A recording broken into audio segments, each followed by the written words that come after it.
Hey everybody, this is the next have-to in the 5 have-tos to heal heart disease. I'm Dr. Ryan Sousley, and today's have-to is to get off your butt and exercise. That's it, we're done. No, I'm just kidding, but really, when it comes to exercise and heart health, you guys got to remember that your heart's a muscle. And just like in the gym, if it's use it or lose it, if you don't go to the gym or you don't work your muscle out, it's going to get smaller. It's called atrophy. We've all seen that happen, unfortunately, as we age more than we want to. But the deal is, your heart's a muscle. It's the most important muscle in our body, and because we can't see it, we typically don't think about it like that, right? Like you're not focused on your heart like you are your abs or your biceps if you're a dude, because you can see these things. But if you don't work your heart like a muscle, it's going to get smaller, it's going to get weaker. And if your heart's weaker, then it's going to do a poor job of pumping blood through your body.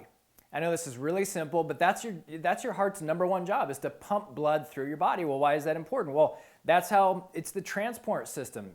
Your circulatory system is the transport system so that your cells and tissues can get the nutrients that they need and the hydration that they need. And they can also, and the oxygen that they need. That's the most important one.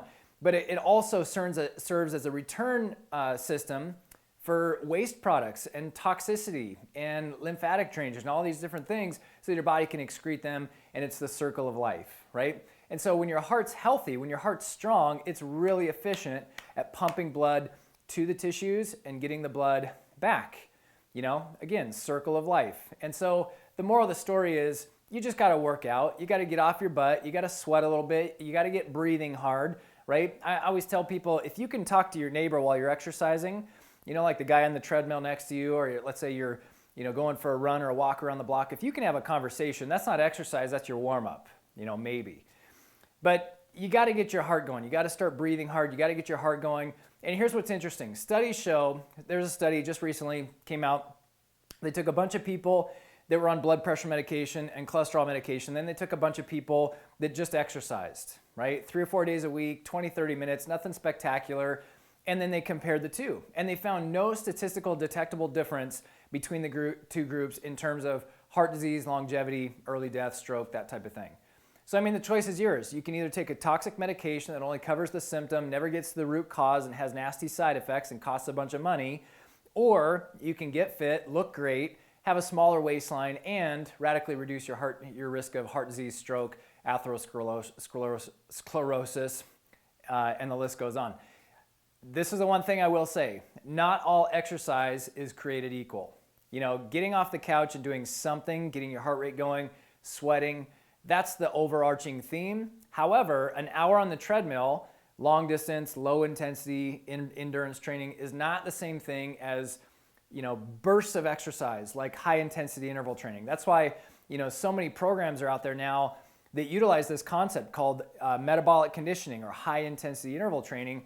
It's where you do short bursts of exercise and then you take a break. Short burst and then break. So like for example, what I do, and I like to do triathlons, so I like, some of the long distance endurance sports for competition, but for health, I break up my workouts so that I'm not just swimming for an hour straight or running for 2 or 3 hours straight or biking for 2 or 3 hours straight. Now I have to do a little bit of that, otherwise I won't be race ready, but the majority of my training is intervals. So what that looks like is if I go to the pool, I'll swim as fast as I can to the other side, I'll time myself and I'll take a 10 or 20 second break. Catch my breath, same thing back, 10 or 20 second break. And then I might go down and back as fast as I can.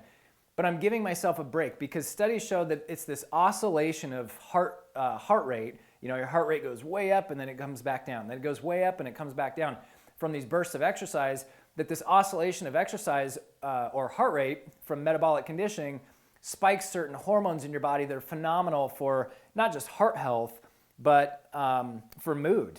Increases dopamine and serotonin, increases endorphins that make you feel good, but it also increases hormones that help you lose weight and get fit a lot faster. In fact, when you do metabolic conditioning or high intensity interval training, studies show that you get a 36-hour afterburn effect where hormones like testosterone and growth hormone are elevated in your body for 36 hours after just 10 minutes of exercise. So what that would look like is, you go to the gym, you get on the treadmill and you do 30-second sprint as fast as you can, then you get off for 30 seconds. Then you do 30-second sprint, fast as you can, off for 30 seconds, and literally 10 or 11 minutes later, you're gonna be spent. As long as you do it right, you're going to be spent. If you're not, you can keep going, switch up the movement, whatever the case is. And I do this with everything. I do it on the treadmill, I do it in the pool, do it on the bike, and I even do it with weights. You know, I'll drop down, push-ups as fast as I can, 20 reps. Then I'll take a break, 20 reps, take a break. Then I'll switch, body squats, box jumps, crunches, you know, bicycle kicks, whatever it is. You could do whatever you want. You could shovel snow to this if you really wanted to, but it's this oscillation of exercise that keeps your body burning fat and calories for up to 36 hours later.